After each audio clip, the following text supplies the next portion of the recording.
Man, once again, family, y'all be back in class back in session. Now, it's Solutionology 101 with the student, the brother Takamini, and with the illustrious grassroots freelance professor, Mr. DMeezy, Southern California Easy, you feel me?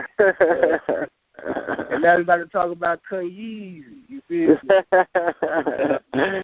Easy. So, before I go into, we don't, and that's one thing we don't do here, because we drawing off my eye, and we solution oriented. So even when we critique a person, it's constructive. Even when we deconstruct, we reconstruct. You feel me? Right. That should be. Yes, sir. Truly. Now, me always being a fan of Midwest hip hop, of the Midwest rap scene. Like I told my big brother here, man, like when a lot of my classmates and stuff was going off Boosie, I was into Bump J. You know what I'm saying? Bump J had that song on the Madden, Get Around, or Push Around. Hey. Move around, yeah. Which was produced by Kanye West. Matter of fact, when the song come on, you hear Kanye West say, "Yo, Bump." I just want to say that it's produced by Kanye and the Goon Squad. Shorty, you know what it is? You know, boy, you take me back on time. You know what I'm saying? But man, I've been rocking with Kanye on the music level when he was doing tracks for E.C. Illa and Common. A lot of cats don't know who E.C. Illa is. He was you know what I'm saying? But this ain't hip hop history class. We just, I'm just sitting in the background. And with Kanye West, you've seen a person, going back to that gospel thing that we talked about in the last class. You've seen this person rise from relatively obscurity. Yeah. You know what I'm saying? Made it through a horrific car accident. You know what I'm saying? Made it out of a place where not too many people who was doing hip-hop made it to mainstream success. Unlike New York, L.A., Atlanta, Chicago, although it had a rich hip-hop scene, for some reason they didn't have the apparatus to really get they stuff out like the other areas did. Mm-hmm. But yet above, he came through all that. But then you always noticed something was a little off about the brother. But with a lot of times with artists and musicians, just for lack of a better term, they got a little weirdo in it. So you excuse it. You know what I'm saying? But we call it eccentric. We say that they're eccentric. Is that right? Eccentric. There you go. Right. Or else sometimes we might say they are dramatic, or they have some drama or some what's that other term that the women use? Diva. There's a bit of diva to her, right? When you see the gay dudes that be the choir directors, or even the straight dudes that's the choir director, you notice they got a little extra flair about them. He's a little yeah, right. And they might not be gay, right. But they got that next level thing about them that make them stand out. That drum major, what Dr. King called the drum major instinct, that make you want to be out front and be seen, right? They like show ponies to some degree, right? Where they prance out in front of other people and they want to be seen and they want to pimp and preen, right? They want pomp and circumstance to surround them, especially as it relates to their artistry. Okay, they got that something about them that makes them want to stand out and not feel comfortable when they're not standing out. And, and they want to be seen. But like you said, it's a weirdo factor to them, because if you get close to them, you see something is off with this person. Right. She fine. How she so fine, and she ain't 35 years old, ain't never been married. Ain't nobody never even proposed to her to be engaged to her, and she fine. And she ain't never been married? She ain't never been engaged to be married? How she 35 and don't have no children, but she can have babies, but she don't have no children? And you get close to her and you find out this fine sister is crazy as hell.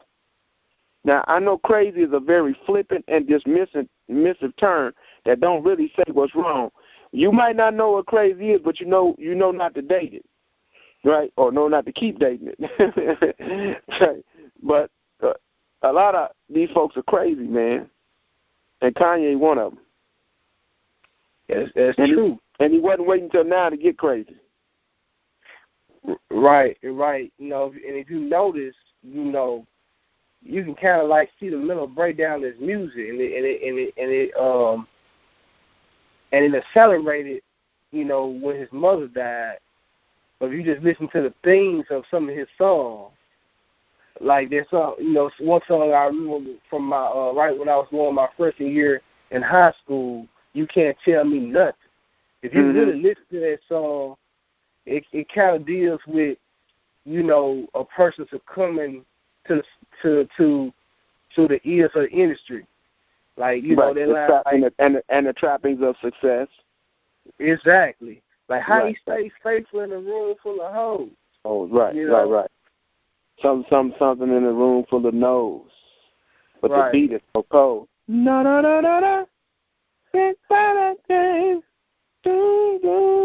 Oh. I had a dream I would get into heaven, but then something spent it on a necklace.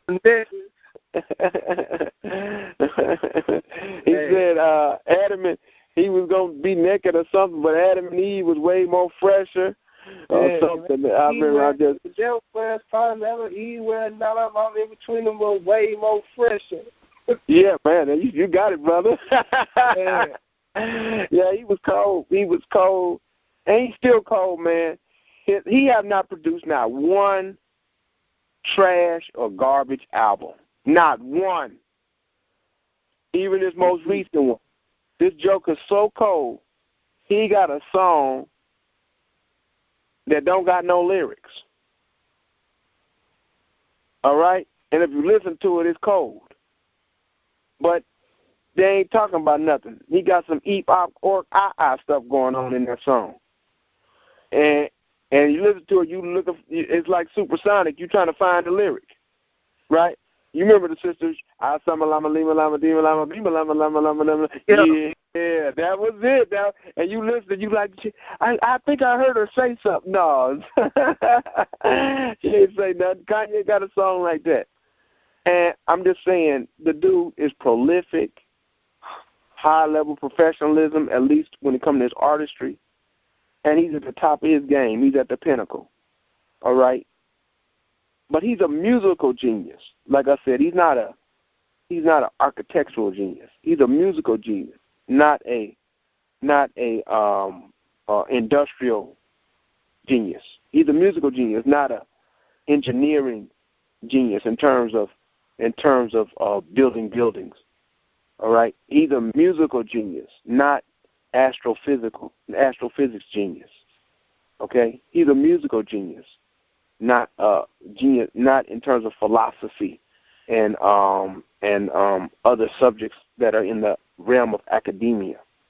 Okay, he's a musical genius, not a culinary genius, a musical genius.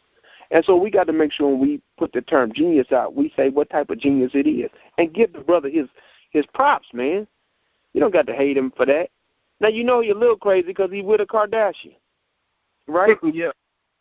And that's Crazyville, regardless of who it is. You know, you with them and you in that world, that's crazy. He talks about taking the medication. He talks about taking medication. Okay, you know if you get on that stuff, it's hard to get off. It's hard to get off, and it warps you. It messes you up. It's going to mess you up in terms of your interpersonal relationships. He was a little off when he said something to George Bush about George Bush hating black people. Remember you see how shaky and frightened he was when he got up there looking all stir-fried crazy? Yeah. Talking about George Bush hates black people. I was glad he said it. He had a blank ass expression on his face. Like, you could tell, like, that wasn't like you know what I'm saying? Like, yeah, man, I'm gonna, you know, use my platform to shed light. It's just like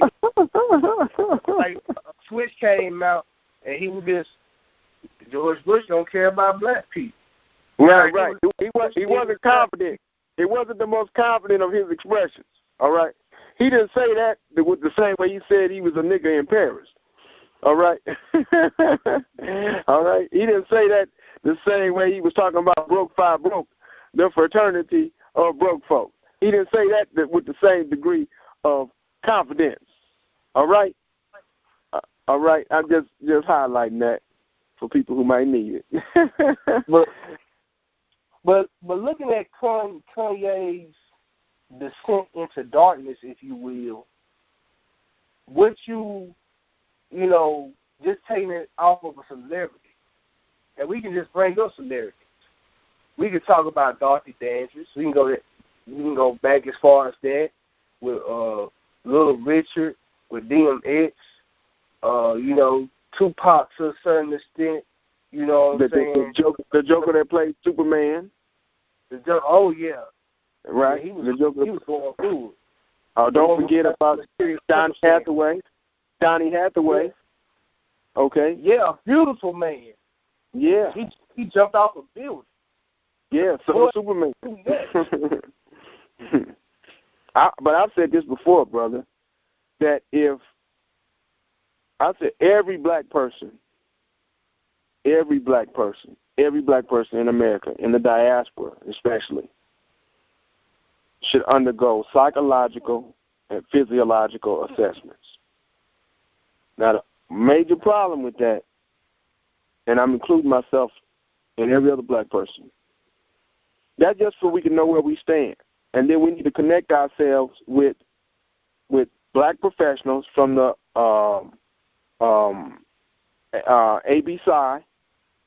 ABC, so we can get connected with the black psychologists to get ourselves brought back to what make more sense. I'm glad you specified the source to go to, because I was going to, you know, in case somebody here and now the brother ain't telling you for those out here in Mississippi, he ain't telling you to go straight to Brentwood or go to the West. No, hell no. That ain't going to make you better. That's going to zombify you and make you worse. Matter of fact, you know, one of the main problems with mental illness is the way people are diagnosed, and then the prescribed treatment is like one of the brothers called it a witch hunt, in the sense that when the witch hunts came around, they used that for labeling. And once you label something, then you have to find something to meet the label in order to satisfy the label. So the label in and of itself becomes the disease, okay? So if you said that there's a such thing as witches, now you have to say, well, what is it that makes a witch? If you say that witches have moles on the back, then that means every woman with a mole on her back is potentially a witch, right? All right? Now women got to either hide their mole on their back, or else you have to put a mole on the back of a woman who you want to be a witch, okay? They had something for the witches that they said if you drowned her and she floated up, that meant she was a witch. But if you drowned her and she stayed down, then I think some kind of way that proves she wasn't. Well, either way, the woman gonna be dead. You gonna kill her either way, right? Hey, you taking it back to the Salem witch trial? Oh yeah, and this is white on white, you know. But it started with a black woman. In the Salem witch trial, there's a black woman on trial, but what women being labeled witches, this was with white folks. They built that into their culture. And I'm not saying that black women was never called witches. I'm saying black women were witches that were inside of the community. White men called white women witches in order to get them out of the community, okay, by either exile or death or imprisonment or banishment, okay, because they didn't want no women being smarter than them. So they call them witches. Okay, so there's some cultural variances in this. Nonetheless, when we got our people locked up in oppression will drive you crazy. And if we were to get those assessments, then they would have to change how they give payments for mental illness. Because right now, if you get an assessment that labels you as crazy, quote-unquote crazy, and I know it's a flippant and dismissive term, and they've got other descriptions for mental illness, and crazy ain't one of them. But if you get what we call the crazy check, where you are certified crazy, you have a certified mental illness, then, or mental disease, then you can get some money. You can get paid for that. If every black person was to get psychological and physiological assessments, they'd have to change the metric by which they pay, because a lot of black people would be getting paid. We will be eligible for payment, because in order to be well adjusted to this society, in order to be functional in this society, you have to be crazy to some degree, and all of us have been touched by that. Black people's actions are in fact post-traumatic reactions to psychopathic terroristic warfare waged on and upon us by the AGs of white supremacy. That's AEGIS. I'll repeat that. Black people's actions are in fact post-traumatic reactions to psychopathic terroristic warfare waged on and upon us by the AGs of white supremacy. I hold to that, and I would love to be challenged on that, because as black people, we have never received the proper therapy for our myopathy at no time. And what I'm saying is not something that I had to go listen to Joy DeGraw Leary to say, because I was saying it before I even knew about Joy DeGraw Leary. And that's just based on the research that I've done. And that's a beautiful sister, and I'm so grateful for her work with post-traumatic slave syndrome, Dr. Patricia Newton, post-traumatic slave disorder, Amos Wilson talking about the amnesia, social amnesia, and also talking about B.F. Skinner, and also talking about how we need to exorcise these demons of white supremacy out of us. And my sister Marimba Ani with the Urugu virus, all right, and the brother Albert Mimi with Colonizer and the Colonized, and Frantz Fanon with Wretched of the Earth and Black Skin, White Mass, and, of course, the work of Naeem Akbar with an assortment of books, and of course, Miseducation of the Negro with Carter G. Woodson. And, there's even a book out recently called Brainwashed by a brother that was in the media industry. I think it's Burrell is one of the authors of that. And some of these books I just mentioned, some of the authors I just mentioned, point at our mental illness, and each one of them cites our oppression as a condition or a very strong primary motivating force for us being what we flippantly call crazy.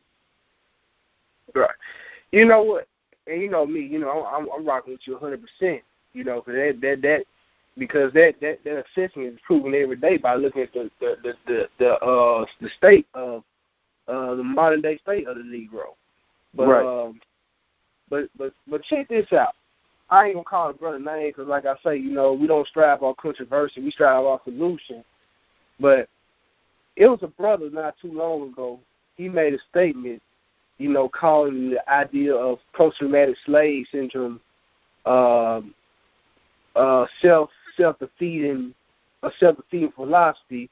And one thing he said, man, that's true. How the hell all these black people right after slavery started building all these institutions and all these communities, you know, under the head, you know, under way more, you know, brute racism.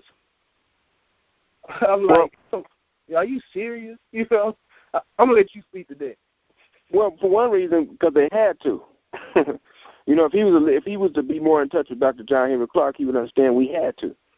We couldn't. They would not let us have nothing with them per se, even though you could find some individual and isolated groups that might do it.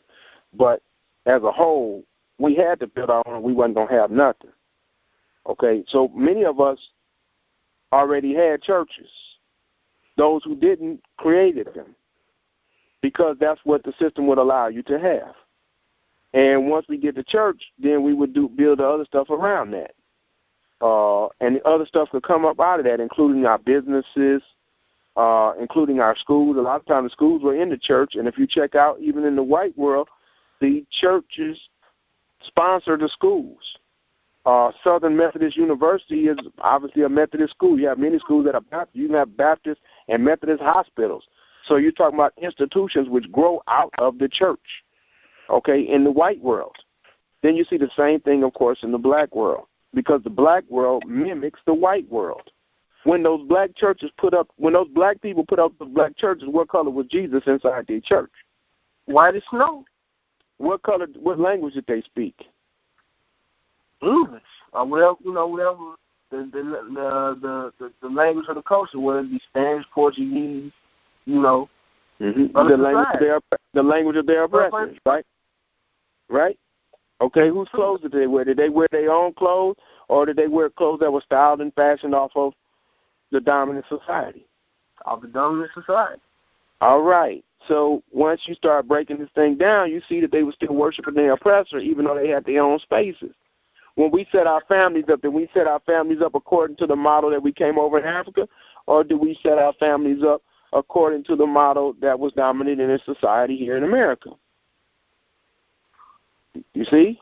Mm-hmm. Even Native Americans had a family style, and once they became Americanized, they had to take on the American style of family, even though it was the Americans that were decimating them. Now, I better say us, because I got some of that in my family. Yeah, my family got black Indians. All right? And I'm just when you say black Indians, are you talking about the blacks who mixed with the Native Americans, or the so-called chuntiness, copper color aboriginal that you've been hearing a lot of people bring up? I'm talking about both, because one of them is us that mixed with the ones who was here, and the other one is us who was already here. We were here before we got here. We were here before we were brought here. And that's something that people have a hard time dealing with, that we populated the entire planet. So we were here before we even got here. We were here before we were brought here. I'm talking about in America. When we say this land is our land, that's real for us. We are the most Americans that they are. If there's a such thing as an American, it's us. We are diversified and spread in and amongst every other group of people to a greater degree than any other group of people. Okay, which makes sense because it makes sense from another perspective, because we the first people on the planet. All right, and I know that's a large net, but that's real. What I'm getting at is, by not understanding what I just said,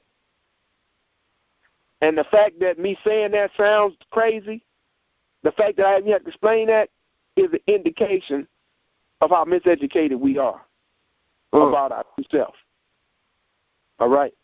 And not only are we miseducated about it, white folks are miseducated about it, because the system is designed to miseducate white people to maintain the oppression on non-white people, because it has to justify that oppression. So they got a whole bunch of white folks wrapped up in it, just like black folks wrapped up in it. But black people believe in it, and white people believe in it means something different for both groups. That's why Amos Wilson could say that even when we get A's and we succeed and achieve, we still fail. Because if we got all A's and we understood everything the class was saying, but we didn't understand how it related to us as a people, then we still failing. That's going to promote the mental behavior. Okay? If you can't see that you are Skinner's rat, that's you, that your behavior is being changed based on other people feeding, clothing, sheltering you, and giving you safety and protection, that your behavior is changed as a result of that. Skinner had a pigeon playing ping pong. Okay? He had a pigeon playing ping pong and playing the piano based on him being able to control everything. You've seen the story of Beauty and the Beast. That beast got the beauty saying that the beast was beautiful. Yeah, you lock a person up long enough and control their food, their shelter, their clothing, and what they can say, when they can say, and how often, you damn right they're going to grow closer to you. They call it Stockholm Syndrome now. All right? Basically, what you pointing to is almost, you making a premise that the white supremacist construct of this of a Eurocentric society known as America is purposely manufacturing mental illness. We had to, in order for us to be who and what we are, we had to be driven out of our right mind. Like I told you in one of my poems, a nigga is not an overnight creation. A nigga is not an overnight sensation. A nigga takes a long time to make. To create a nigga, you must lynch and castrate. A nigga is a result of enslavement and psychocultural rape. Okay? That's that. And if you listen to the work of the Association of Black Psychologists, what they call ABPSI, if you go to the Association of Black Psychologists page and website and you listen to some of those scholars and you see them speaking about their field and their work, then, Thomas Parham, Naeem Akbar, Wade Nobles, Jacob Carruthers, Woods is in there. They've got a ton of professors that are there. Let them tell you about our people. That's because that's what they do. They're there to study us. They're there to help come up with solutions for our problems. Amos Wilson is a part of that. Amos Wilson is the most comprehensive, solution-oriented scholar on the African-American experience. No denying that. Right? And when you check him out, you'll see that. But when you go to Neely Fuller starts talking about codes and definitions and gives a definition for what white supremacy is. And then his student, Frances Cress Welsing, gives her theories, the Cress theory, on this, and starts showing that it's the survival impetus of white people that drives them to do what they do. So if you try to logicalize this, it's not going to make sense. That's why you're trying to say it was poor whites that voted for Trump. No, it was white people across the board that voted for Trump, regardless of their income, because it's a primitive fear that's locked into their psyche, their cultural psyche, which says that they are being wiped out. And they don't want to be wiped out. And so, and you might say it's crazy, but it ain't designed to be logical in the sense you're thinking about logical. It's emotional. It's emotional. And so it defies logic. Laila O. Africa is very good at speaking on this, and so is Dr. Neely Fuller. And they force us into positions to deal with things that we don't like to deal with. So that's why people would rather have a Cornel West, who does a very good job criticizing presidents, but does not do as well of a job coming up with and promoting solutions that promote race-first self-sufficiency. He don't do that. So basically what I'm getting in talking about the mental illness amongst African so-called black people around the world, particularly here in the health and wilderness of North America, you're exposing a mental illness of another type, of a more predatory type in the Caucasian that causes him, like who called that term? The psychopathic Bobby Wright. Bobby Wright, psychopathic racist personality. You got to study this caveman. You got to study what did being in a cave for that long breed. The Iceman inheritance. The Iceman inheritance. That's right. Michael Bradley, taken from the work of Dr. Ben and Dr. Clark. Okay? The Iceman inheritance. White boy, Michael Bradley. Very good work. All right? My point with all of this, and the Iceman cometh, when you deal with the white man who has this God complex, what was bred by him being in the snow all those years? You know that his love for the dog come from that. You know, him and that dog real close. That's in their culture. The homosexuality that's expressed in their mythology and in their art. And mythology represents the collective consciousness of various cultures. If you want to find out what the collective consciousness of a culture is, you have to go to their mythology. Mythology is one of the highest sciences that you can use to to maintain some of your historical value systems and your cultural value systems. When you want to transfer that information across large periods of time, you wrap it up in mythology. Okay? And so by telling and retelling the stories and giving it characters, people can identify with it on a personal level. And since most people think with their emotions as opposed to with their brains, with their minds, I should say, then, you know, it goes further. It goes further and holds on longer. I'm talking about mythology now. And so when you check the mythology of African people, you'll notice it's different from the mythology of Caucasian people. She got the Jacques dealt with this, and he sums it up talking about the ice people and the sun people. Okay, man. I think I talked to you about this to give credence to that. This is a game, very cool game called The God of War. It deals with the character of Kratos, a son of Zeus, and the premise of it. And if you notice, man, the first 3 installments of the game deal with Greek mythology, where he's fighting for favors for the gods of Olympus to be the god of war. Then he, you know what I'm saying, he kills and slaughters, and he gets that flavor. Okay, he a god of war. Zeus betrays him, you know what I'm saying. Then he clicks up with the Titans and Kronos, who was the who were the progenitors of Zeus and Olympians, and he slaughters them and slaughters everybody. Then he runs to the goddamn to the north area, which is present day Denmark, Sweden, Norway, and Germany. And he like to rape the dogs. Right, man. Where 80% of the dogs that come to the vet got problems for being raped. Go ahead. I thought they even legalized in Denmark. They went ahead and legalized because it was so rare, and they got policing. Right. Well, and when they tried to go against it, the people fought against it. Like, oh no, you can't tell us that bestiality gonna be a crime. But go ahead. What was the point you was making? So Kratos was the god of war, and Kronos, and then what happened? So he went to the Northland. You know what I'm saying? And he up there, you know, he duking it out with Thor and Odin and Loki and, you know what I'm saying, and Midgard and, you know, and the Grendel. And I'm looking at the game, because that's one thing I do on YouTube. I don't play games myself, but I watch other people play games because I'm a lover of storylines. You know, I'm always into storylines.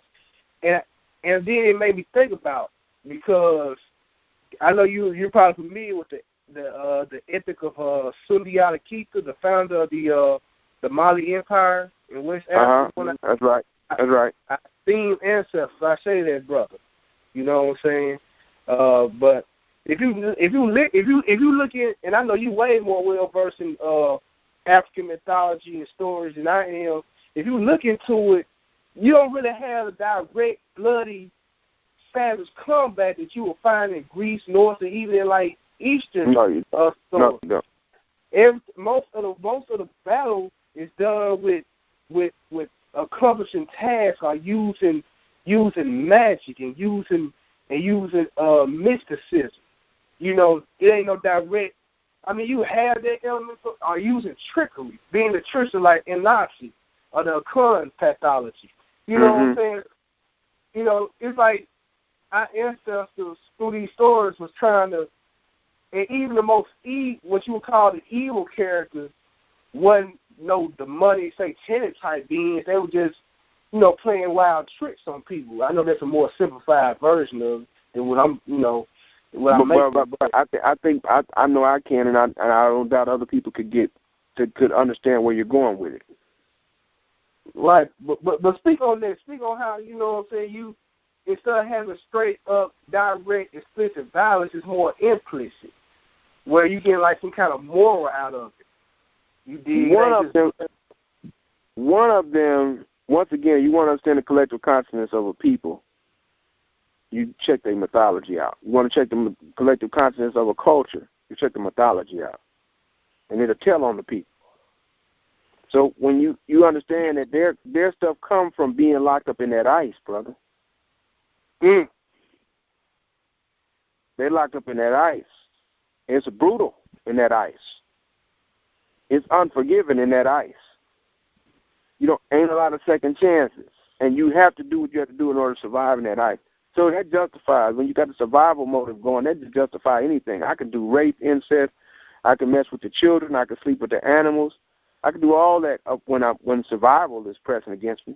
If it's snow and you out there in the snow, if you want to survive, you got to dig a hole, take off all your clothes, cover up that hole with your clothes, and let the snow sit on top of you while you spoon with the other people that are naked in order to stay alive and prevent hypothermia. Did you know that? Yeah, this is my first time hearing it, honestly. Okay, well, check it out and find out if I'm telling the truth, because I like to be believed, but I prefer to be proven.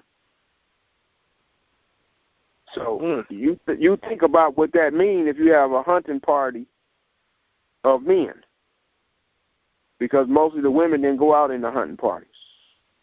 Did you know that they used to get the women pregnant by having multiple men on one woman, get the woman pregnant, and they would keep some of them pregnant just to make sure that they had something to eat in case they ran out?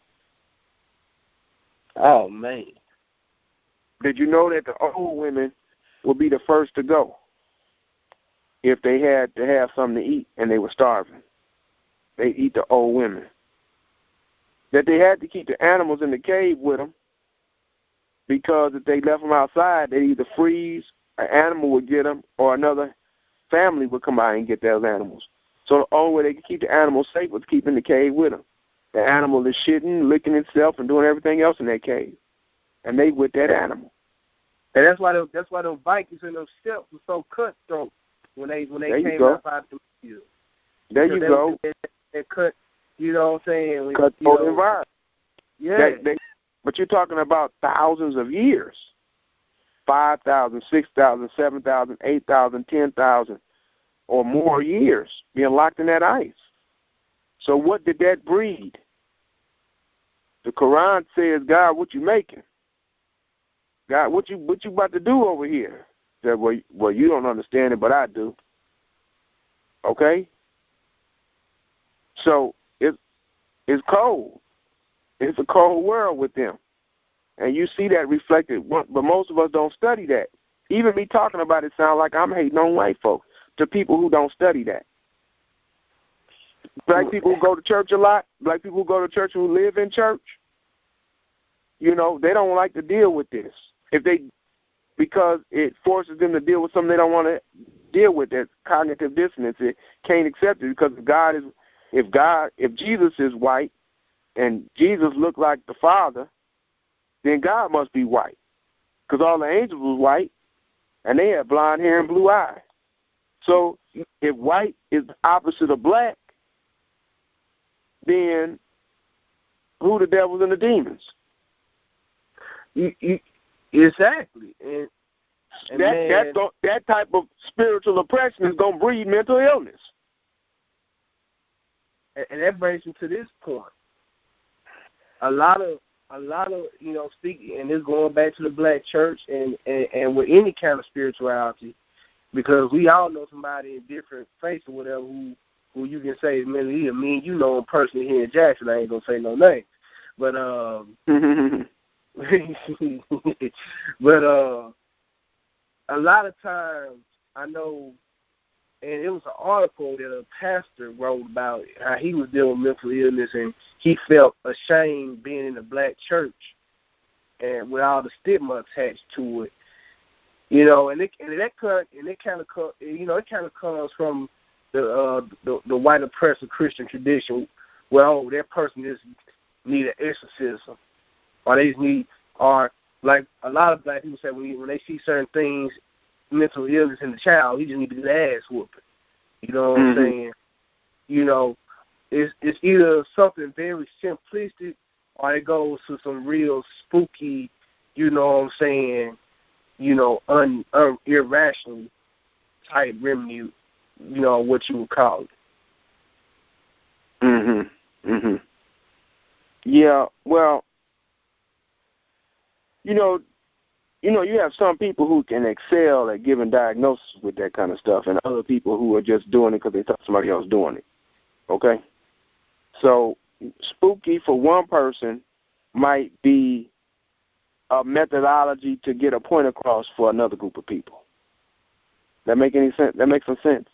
Because each field has its own language. So the medical profession has a different language than the building trades professions. All right? The social workers have a different language than the banking professions. Each one of them have their own language. So sometimes when we say spooky, people use that spooky language in order to get certain points across. Of course, when you stretch that out to the other end, it turns into, Cleo's fortune tellers, right? Yeah. Okay. Cleo's hotline Cleo's hotline to tell you about your future, right? Okay. So, psychic, the Cleo and her psychic friends. All right.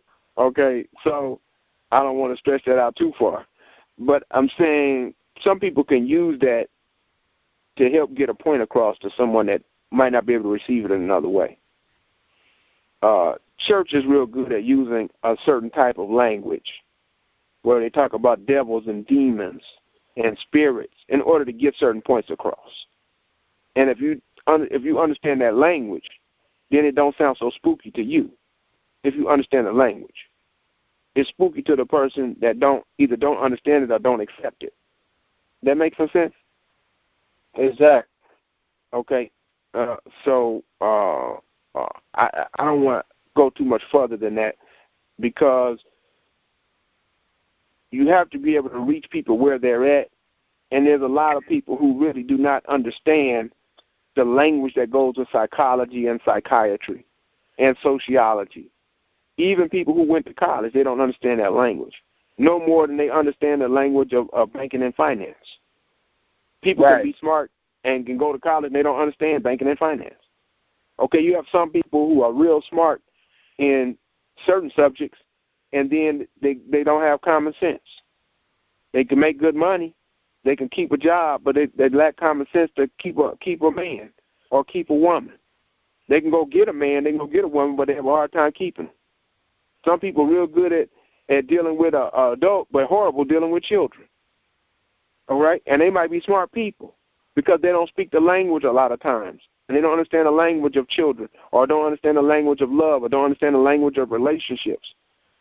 And so some things that are spooky to some people and nonsensical to some people make a whole lot of sense. Those same tools can be used very, very skillfully, very adroitly, by very deftly by others who do know how to make use of them and who do understand it. I hope I don't want to stretch that point out too far, because it can be used against everything I'm saying. But I think I'm getting my point across in a sensible way. Indeed, when you just open it, like they say, desperate time calls for desperate measures. Hell, delicate situations calls for delicate application. You know, everybody you can't go to everybody talking about, schizophrenia, dissociative identity disorder. They won't really get that language. And plus that language stigmatizes them. All right. Like scaz. You put that label on them. Right, you label them. That's what Scaz was talking about. SKASZ. Scaz was talking about when he talked about that. Okay, you put that label on them, and now the person feel like there's something wrong with them. Whereas when I start talking about spirits and demons, I'm talking about something that they view as outside of them, that's impacting them, and as a result, now they're willing to apply the principles that lead to healing. But as long as I left it with talking about them, then they would operate in a sense of deniability. They would not be able to see themselves because they would deny the ability to see themselves. All right? But when I start talking about a devil and some demons, then they can focus their attention on the devil and the demons, and then when I give them the prescription, now they're willing to apply it to the degree that they apply the prescription, now they can heal. As soon as I start talking about dissociative this and schizophrenic that and pathological, when I go in that direction, when I bipolar they ass, now they on medication. Now even if they wanted to get well, it's going to be hard to stay well because now they're a damn addict. Okay, so instead of giving them nutrient density along with behavioral management treatment over a 3-month or 6-month or 9-month period, now I put their ass on that dope to help with their so-called bipolar and their schizophrenic disorder, and now they're damn addict. They're dependent upon the medication for their so-called sanity. Is that better? Maybe in for a limited time that might give some remedy, but that's not the true solution for their problem. But the minister will use a whole nother language and start talking about devils and demons, and to help people get up out the damn hole. Okay? Right. The minister talking about devils and demons. Hell, you go listen to some of them gospel songs, you come up out your rut. You might not stay out, but you can get out. You might not be as whole as you should be because you didn't get the nutrient density part and the behavioral management part that's supposed to go with that. But nonetheless, you got about that hole. You got about that fast, and if you went to go see that counselor talking about you need to give your children away or you need to put them on Ritalin, you need to go check in the what is it? Is it Section 8? What is it called? Something 8? You right. Region 8. Regional 8. And down south, Region 8, the zombified whole fucking community. That when the doctor and the nurse and the counselor and the teacher teamed up on that poor woman, that mother, oftentimes single and almost always poor, whether they were single or not, and teamed up against that mother and said that they need to take that child out and put them on special ed, and now you got half the damn town on special ed, and if they don't get their medication that they've been hooked on for the last 10 years, they go flat out bonkers. Zombified whole towns. They'll sacrifice them babies. And them babies come right out of the crack era, come out right out of the crack epidemic. So we got whole groups of people that have been sacrificed. Like Cone said, Professor Cone said, how you going to talk about a crucified Savior? You want to talk about a crucified people. And you want to talk about mental illness, you're damn right we crazy. We can't be functional in this society without being crazy because this society makes us crazy. We can't be what we need to be for this system without being crazy. Our ancestors were driven crazy. That's how you make niggas and Negroes. That's how you get niggas and Negroes out of Africans. And when I say nigga, I do not mean God Supreme and God King and Supreme, which is what it meant. You're talking about that Frankenstein creature. Yeah, I'm talking about the Frankenstein nigga. That's exactly what I'm talking about. I'm talking about the created being. Just like, and then I hear Negroes, they think it's only relegated to those in the slums, in the ducked off rural areas. Like in the last installment, when I was talking about the sister who came from a good Christian family and ended up in poor, and then when I was giving you that reenactment of her finding it odd that she wasn't getting paid for degrading herself as much as the white woman was getting paid, and she really thought that it was, what I'm saying, and you just got the sentimental side that sister was exuding, you know what I'm saying, and that shows you right there, that mental side, that grave, that systematic mental illness, right? And I'm not a Marxist person, but no matter what socioeconomic class you come from as an African or a black person, it affects you. It affects you. And I see that personally. Look at Ralph Bunche. Ralph Bunche was working for the United Nations. Okay, he helped negotiate one of the most impressive peace treaties of his day. You can look up Ralph Bunche. One of the things they said on the movie They had his wife make the statement on the movie was that the reason why they like you is because you're willing to work twice as hard for half the pay and half the credit than the white boys was willing to do. That's why they like you, Ralph.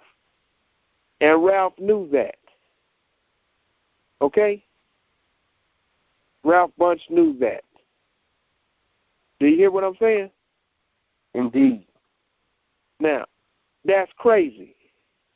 Ralph Bunch, the diplomat who negotiated the treaty on behalf of the entire world, of the United States that affect the entire world, is still caught up in that system that produces mental illness. And he's still discriminated against. So that porn star, what she was expressing was real. It ain't just limited to porn. We can be prostituted in a number of ways. Right. So, you know, like, you can't look down on that system because real talk. I can't, that's why, you know, I'm talking about the mental side. I just recently went through that on the job I had. Man, I thought I was getting in. And it seemed the more I thought I was, you know, meeting the goals and doing better, they was approaching me like I was doing worse. I'm like, God damn. But you know, if I ain't have brothers like you who's encouraging me and giving me a reality check, man, and I wasn't up on Afrikan Centeredness, I probably would have gone crazy and called myself a failure and been all suicidal and be like Deborah, like my man Sin used to be saying, Deborah Cox, how did I get here? Yeah, that's right. Yeah, that's right. That's exactly right. That's us. I mentioned that guy earlier named Skaz. His name is actually Cezaz, Thomas Cezaz. The Myth of Mental Illness is one of his books. The Myth of Mental Illness by Thomas S. Saz, S-Z-A-S-Z. I think I said Skaz, S-K-A-S-Z. But it's S-Z-A-S-Z, The Myth of Mental Illness, where he talk about the labeling. And, of course, he talking about white on white primarily. All right? He calls psychiatry the science of lies. All right? Drugs, the history of hysteria. You hear me? Lord. This is Thomas Saz talking about the origins of psychiatry. About how, you know, basically it's crazy. It's crazy. It's labeling. It's craziness labeling craziness. And so, yeah, a lot of times it makes more sense to go to that preacher talking spooky stuff. Look at Elijah Muhammad. Elijah Muhammad got a whole mythology of the white man. And through that mythology, he can help you see more clearly. Okay? He even got a spaceship, got a mothership built into his psychology. But he tell you not to focus on the mothership. You need to focus on what's going on down here. But he got it in there. You hear what I'm saying? Word. Now, I'm not here to tell you that the thing is real or not. That ain't my point. My point is to highlight that master teachers use a multitude of methods to get their points across.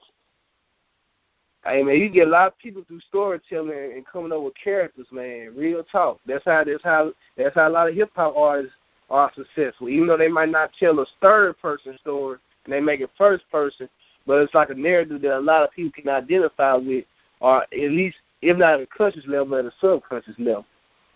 Yeah, because the mass of the people deal primarily with their emotions. You know, they primarily deal with the emotions, not with logic. And you know, anyone, and I'm not excluding myself from this, but emotions make great servants but poor masters. So we have to conquer our emotions, and we have to make sure that our emotions are led and guided by the part of our minds that is a little bit more sensible, a little bit more practical and pragmatic, okay? What we call logic. Not logic alone, not logic devoid of emotion, but where the logic is not dominated by the emotion, okay? That's when you see Heru, the head of Heru, and Set on one body, but the head of Heru is moving in the same direction as the left foot moving forward. Because when you're left foot forward, then you can trample on evil. And so as long as Set's head is in the back and Heru's head is in the front going in that direction, then you all right. But when Set's head get in front and Heru's head is in the back, then you're going to have problems because Set is going to be emotionally dominant. And however Set is feeling is what you're going to end up doing. And some of the behavior that Set gets into is destructive behavior. Now, that's not to say Heru is perfect. Heru is not perfect. Heru can sometimes react with violence. But Set's action is violence. If Set can't get what Set wants, Set don't hesitate to resort to violence. Set wants to satisfy the sensual self. And sometimes that's appropriate. When you want to defend your household, somebody boot stomp your door, kick it in, and want to threaten your family, you need Set. You need Set. Set will help you. But you don't want to stay tapped into that Setian mindset for too long, because the same harm you're doing to the person that's attempting to cause you harm, you'll also visit that harm on others who are close to you. Indeed. I'm just showing you about what I'm just highlighting what you said about you telling these stories and making these characters. So you're talking about the origin of the study of the spirit. See, we don't even deal with this. You know, they got 7, some people say 9 different distinctions of the soul. Did you know that? I haven't heard of that, my guy. Yeah, that's the African along the Nile Valley High Culture and Civilization, which don't even begin in Egypt, which ends in the place we call Egypt and Kemet. That's the ending of it. That's not the beginning of it. That's at the end.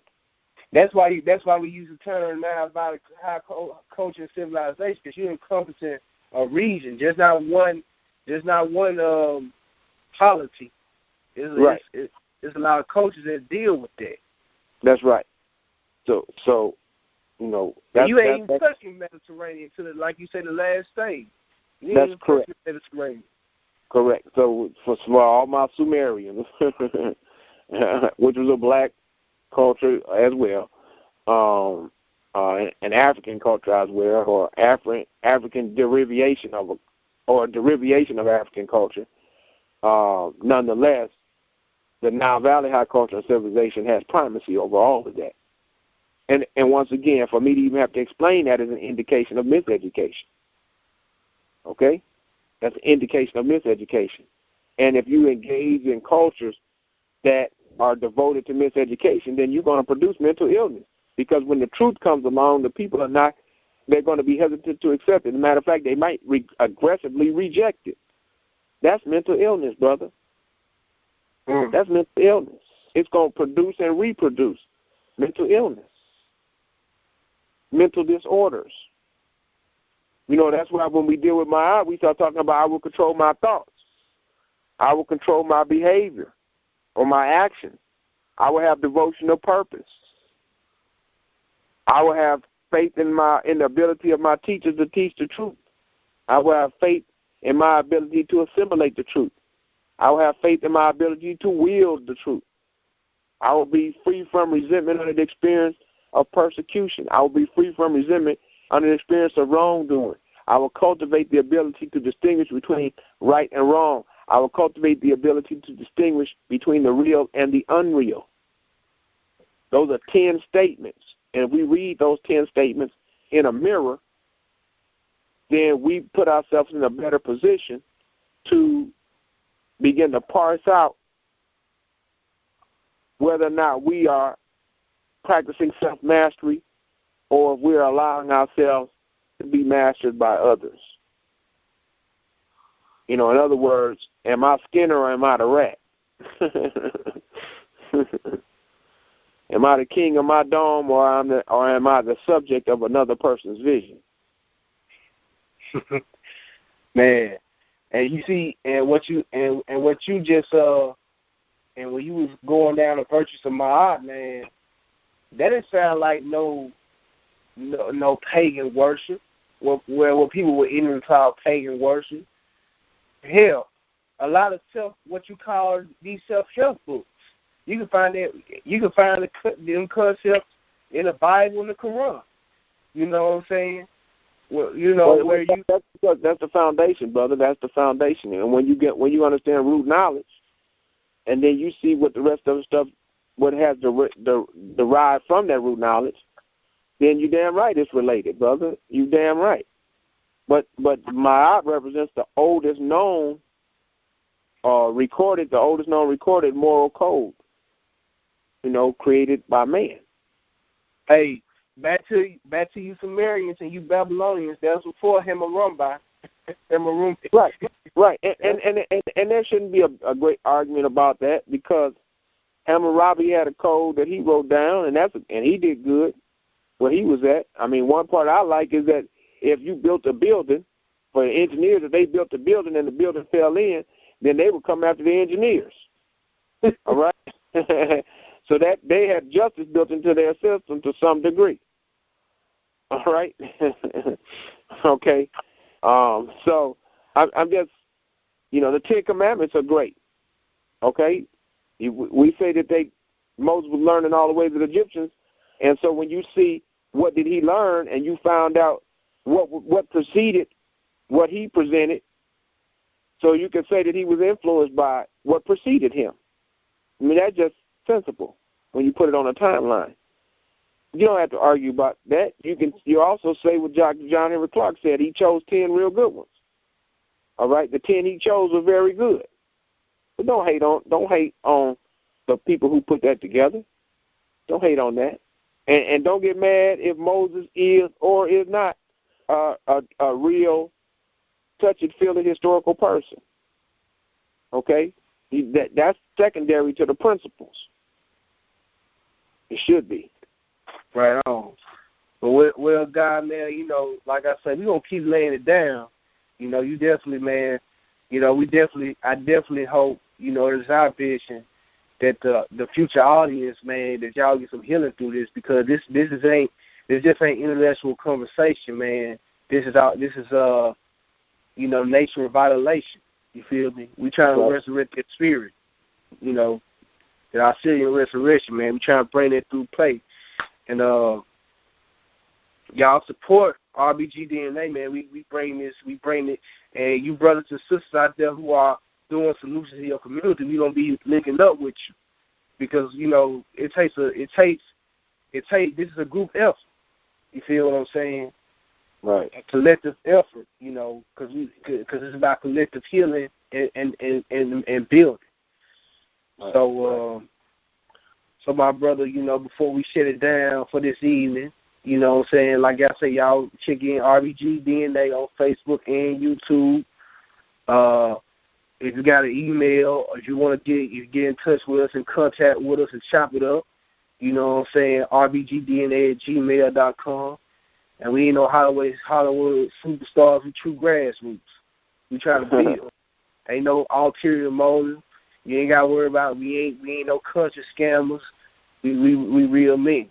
You feel me? It's real African men at that. So you got any last words, brothers, you want to give to the people out there before we shut this down? Well, once again, there is no valid substitute for reading, research, and study. It is difficult, near impossible, to properly love oneself without the holistically accurate knowledge of self. We must conquer our fear of freedom. Knowledge of self is the key to salvation. One life, one love, one enemy, one God, one aim, one destiny. Motto Tep, may we continue to be a blessing to others and prove worthy of abundant prosperity.